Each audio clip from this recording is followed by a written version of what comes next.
오늘 말씀에 우리는 그의 만드신 바라 할 때 이 만드신 바라는 단어는 포이에마라는 말입니다.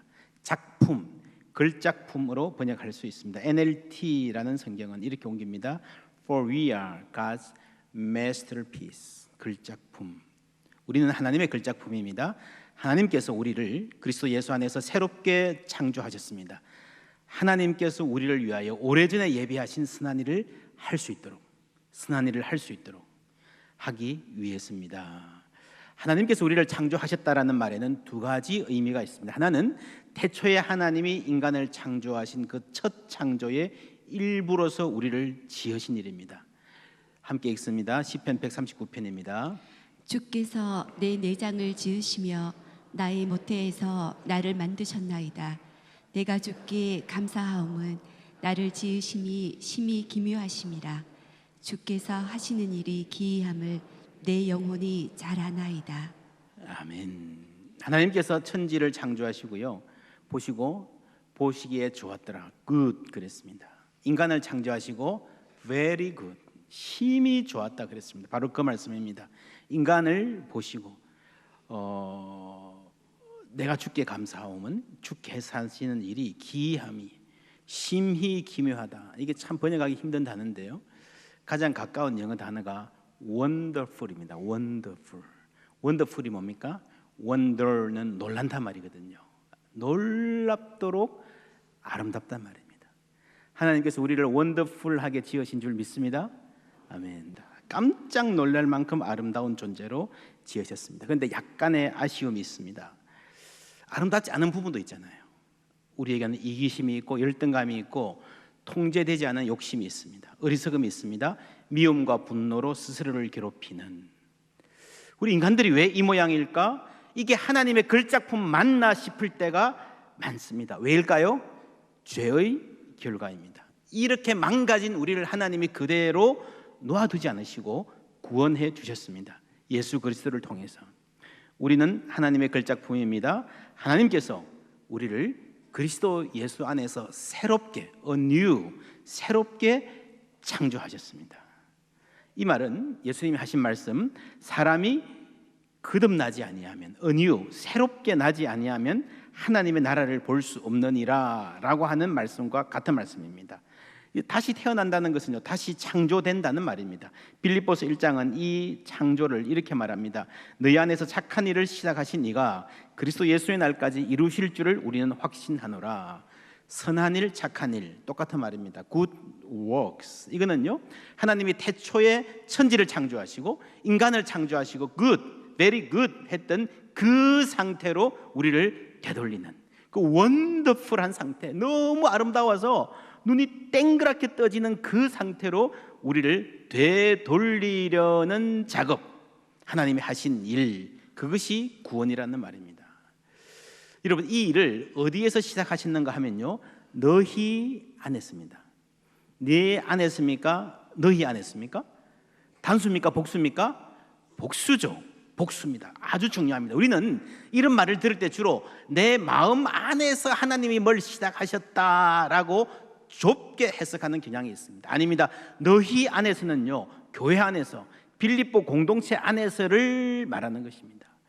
우리는 복음을 해석할 때에 다 내 중심으로 좁게 해석하는 경향이 있습니다. 물론 내가 born anew, born again, 거듭나는 것은요, 개인적인 사건입니다. 그러나 하나님이 우리에게 착한 일을 시작하셨다는 것은, 이 창조 질서의 회복을 시작하셨다는 것은요, 내 개인 안에서가 아니라 믿음의 공동체 안에서입니다.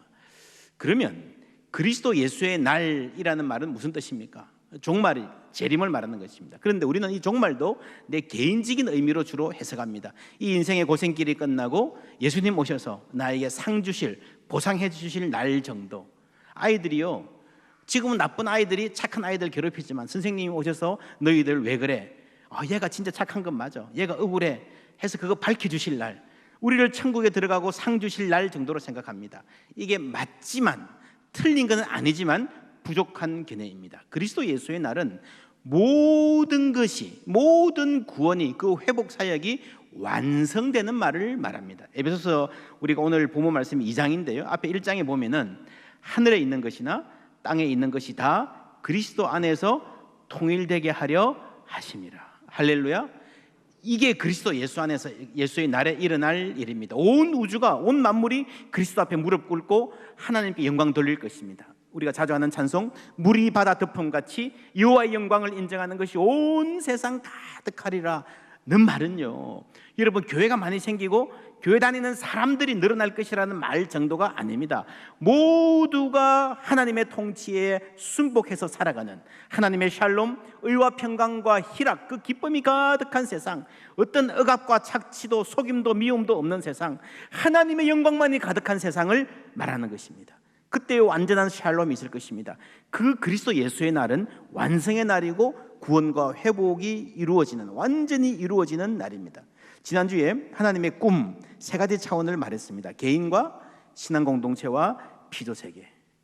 신앙 공동체 가운데서 착한 일, good works, 우리가 개인이 예수 믿고 변화되는 거 맞는데, 그래서 출발하는데 그게 아니고요, 그게 전부가 아니고요, 신앙 공동체 안에서 good works를 통해서 세상 전체를 변화시키는 것, 그래서 세계 전체가, 온 우주가 본래 그 원더풀한 상태로 돌아가는 것이 하나님의 뜻인 줄 믿습니다.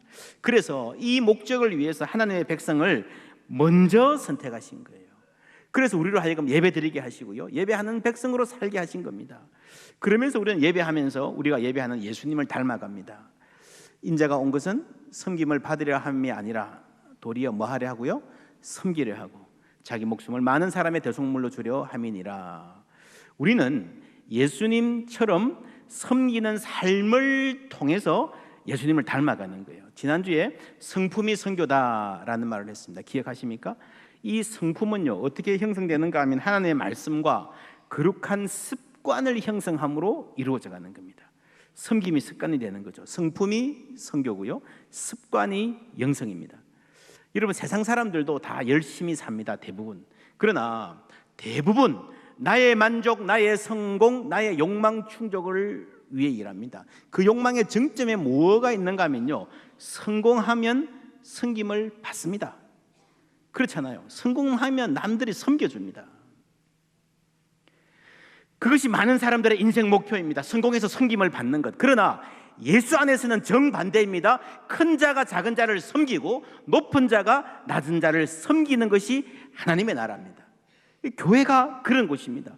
여러분, 교회 와서 섬기는 분들 보세요. 이분들이 뭐가 아쉬워서 세상에서 지위가 낮아서 섬기는 게 아니고요, 예수님을 사랑하기 때문에 섬기는 줄 믿습니다. 예수님을 사랑하기 때문에 예수님을 닮아가는 거예요. 예수님 말씀 누가복음 22장 27절 함께 읽습니다. 앉아서 먹는 자가 크냐 섬기는 자가 크냐, 앉아서 먹는 자가 아니냐, 그러나 나는 섬기는 자로 너희 중에 있노라. 앉아서 먹는 자가 위대합니까? 섬기는 자가 위대합니까? 세상은 앉아서 섬김을 받고 먹는 사람 되기를 원하지만 예수님 어디에 있다고요? 하나님의 아들이신 예수님이 오셔서 섬기는 자로 너희 중에 있느니라 하셨습니다. 그래서 여러분, 이 섬김은요, 단순히 우리가 개인적인 미덕으로서의 겸손, 인격 이 정도가 아니고요, 예수 그리스도 안에서 이미 세상의 질서가 근본적으로 바뀌었음을 보여주는 것입니다. 그게 새 창조입니다. 높은 자가 낮은 자를 누르고 서로가 서로를 이용해 가면서 사는 세계가 이미 끝났음을, 이미 철폐되었음을 선언하는 것입니다. 우리 그리스도인들도 성공이 어느 정도 삶의 목표가 될 수 있다 그랬습니다. 그러나 그것은 어디까지나 잘 섬기기 위해서 성공도 필요한 줄 믿습니다. 그리스도인들은요, 개인적인 성공이 인생의 최고의 목표가 아닌 사람들입니다. 열심히 일하고 공부하는 것도요, 돈 버는 것도요, 더 잘 섬기고 더 잘 사랑하기 위해서입니다. 그래서 섬김은 하나님 나라의 밸류, 그 가치를 내 몸에 새기는 실천입니다. 여러분, 우리는 몸으로 하지 않으면 기억하지 못합니다. 몸이 기억해야 됩니다. 우리의 자상, 셀프 이미지는 세상을 살면서 많이 손상을 받습니다. 이 거대한 사회에서, 이 거대한 조직에서 큰 기계의 톱니바퀴 하나 같은 나의 무기력함, 여러분 늘 느끼지 않습니까? 그러나 예배의 자리에 나오면 내가 얼마나 존귀한 존재인지 깨닫게 되는 줄 믿습니다. 내가 얼마나 크고 깊은 사랑을 받은 소중한 천하보다 귀한 존재인지 하나님 안에서 알게 되는 겁니다. 그래서 예배는요, 하나님 나라를 보고 맛보고 꿈꾸며 하나님 앞에서 내가 어떤 존재인가를 알게 해줍니다. 내 욕망을 섬기며 욕망의 노예로 살아가던 사람들이 하나님을 섬기면요, 자유인으로 살아가게 되어 있는 것입니다.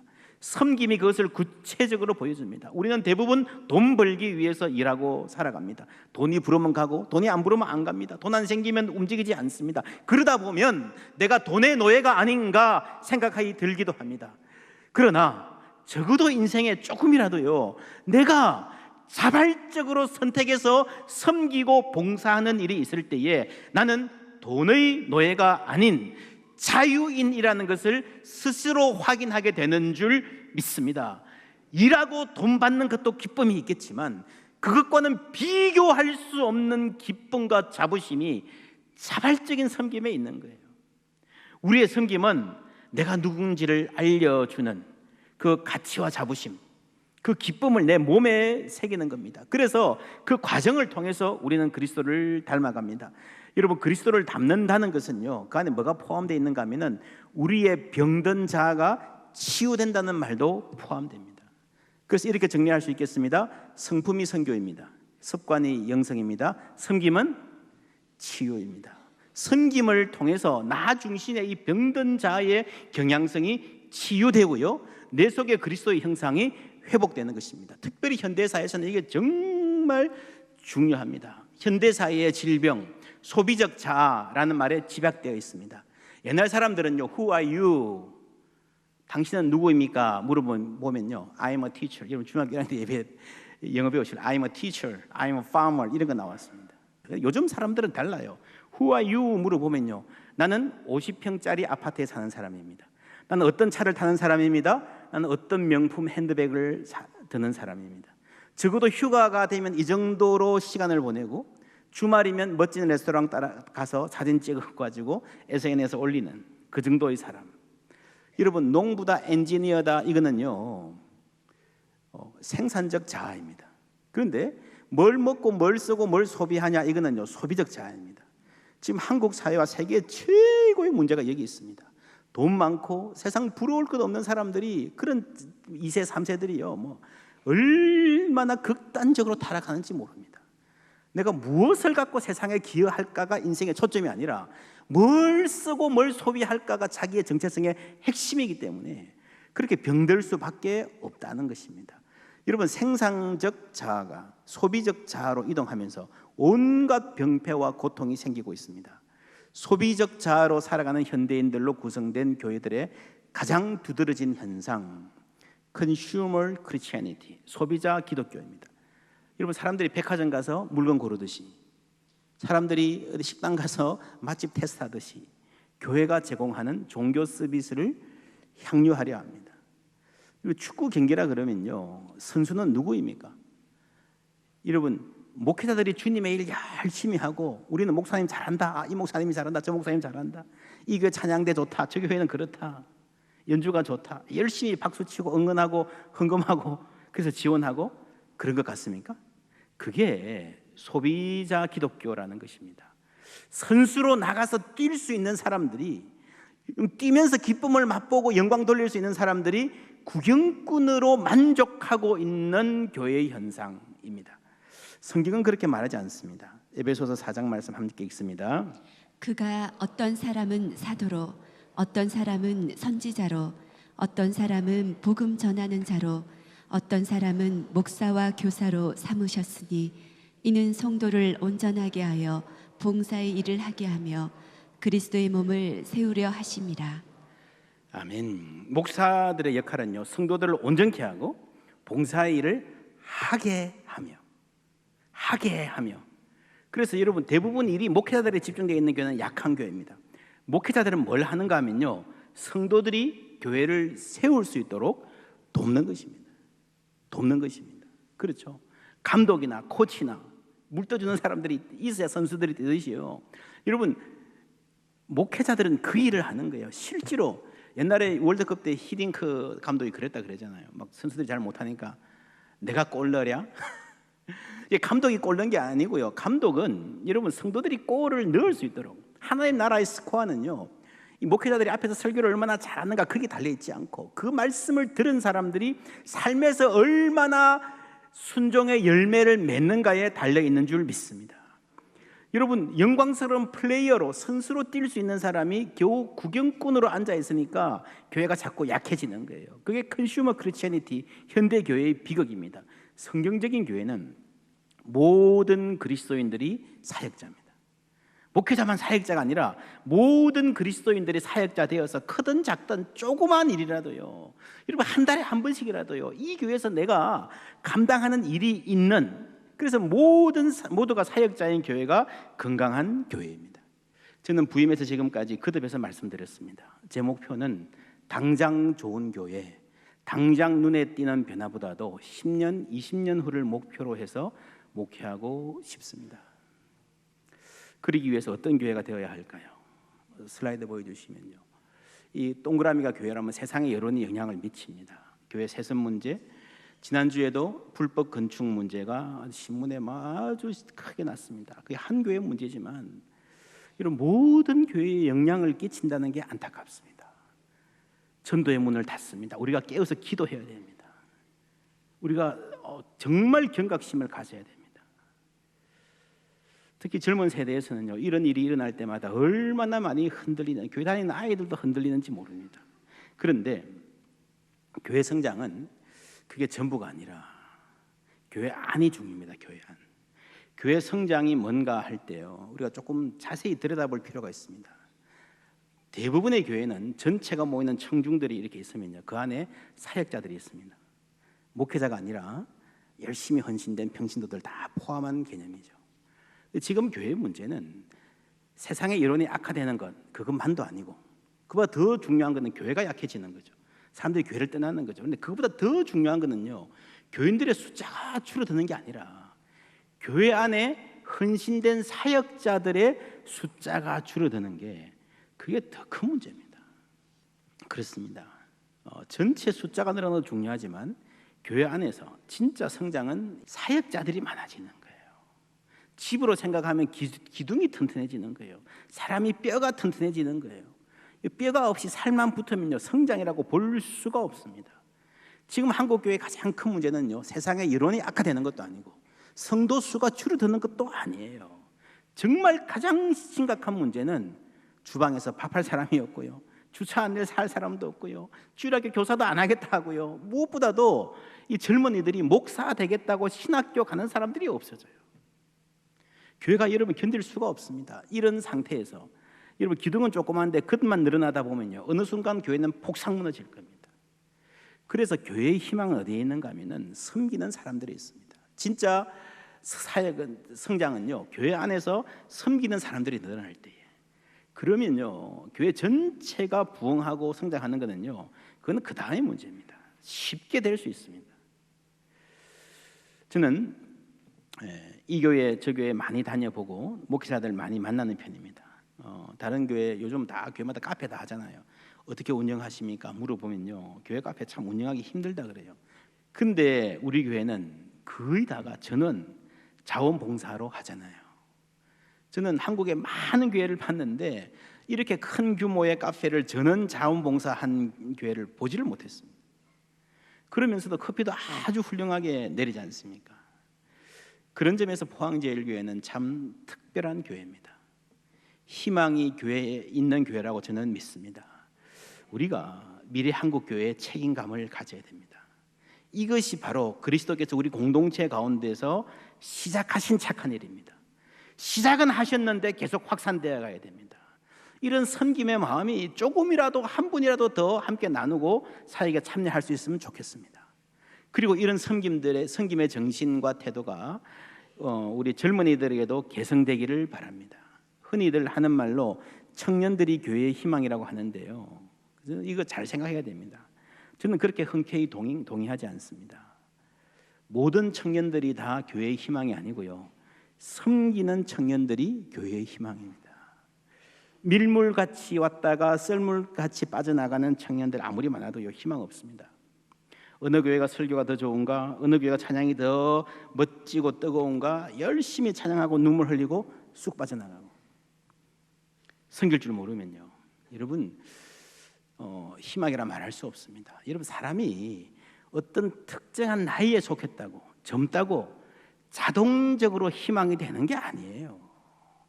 예수 닮은 청년들, 섬김을 배우는 청년들이 희망인 줄 믿습니다.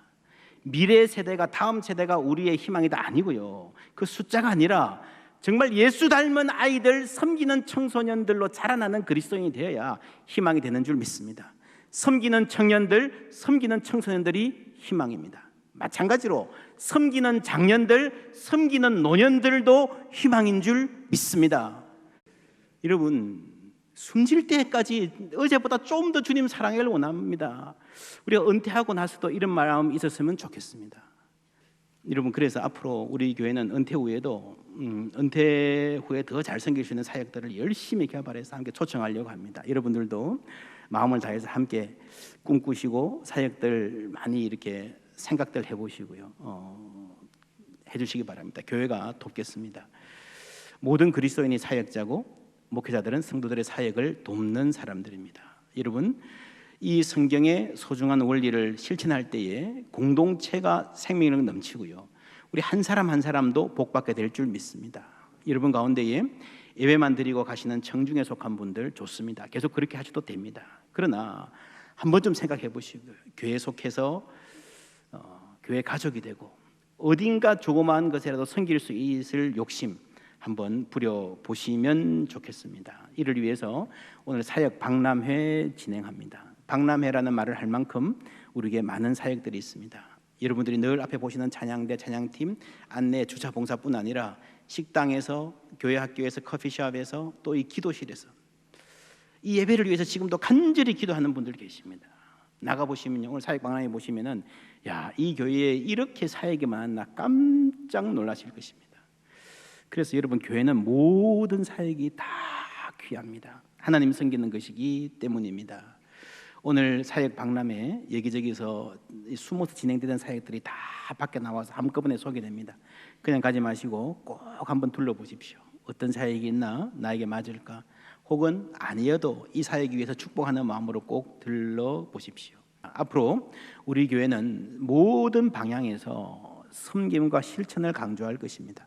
울림과 어울림, 우리 교회 새가족반인데요, 올해부터는 마치는 그 다음 주에 모두가 주방에 가서 봉사하고 청소하십니다.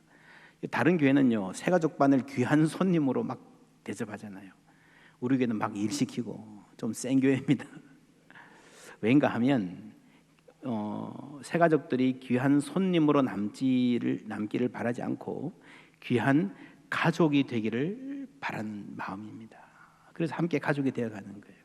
이제 비택자 교육도 곧 시작될 텐데 완전히 바뀔 겁니다. 이때까지는 클래스에 앉아서 이렇게 적고 뭐 외우고 이게 중심이었는데, 물론 그것도 부분적으로 하겠지만 핵심은 뭔가 하면요, 장로, 권사, 안수집사 될 분들이 교회 내의 모든 사역을 전부 다 맛보는 것입니다. 다니면서 한두 주는 주차 안내도 하고 교회 학교도 섬겨보고 주방에도 가서 하루 섬기고, 비택자 교육 받는 동안에 모든 봉사에 한 번 다, 적어도 뭐 한 8번 정도 나누어서 참여하는 것을 교육의 틀로 삼을 것입니다. 이렇게 해서 교회의 지도자들부터 체질이 바뀌어야 됩니다. 섬기는 교회, 섬김을 최고로 인정하는 교회. 그렇게 우리의 체질이 바뀔 때에 자연스럽게 그 스피릿이, 그 정신이, 그 삶의 습관이 우리 젊은이들, 다음 세대들에게도 흘러갈 줄 믿습니다. 그럴 때에 하나님이 보시고 태초에 지르셨던 그 탄성, good, very good, 하나님이 포항제의 교회를 보시니 심히 좋았더라. 그 하나님의 꿈이 이루어져 갈 줄 믿습니다.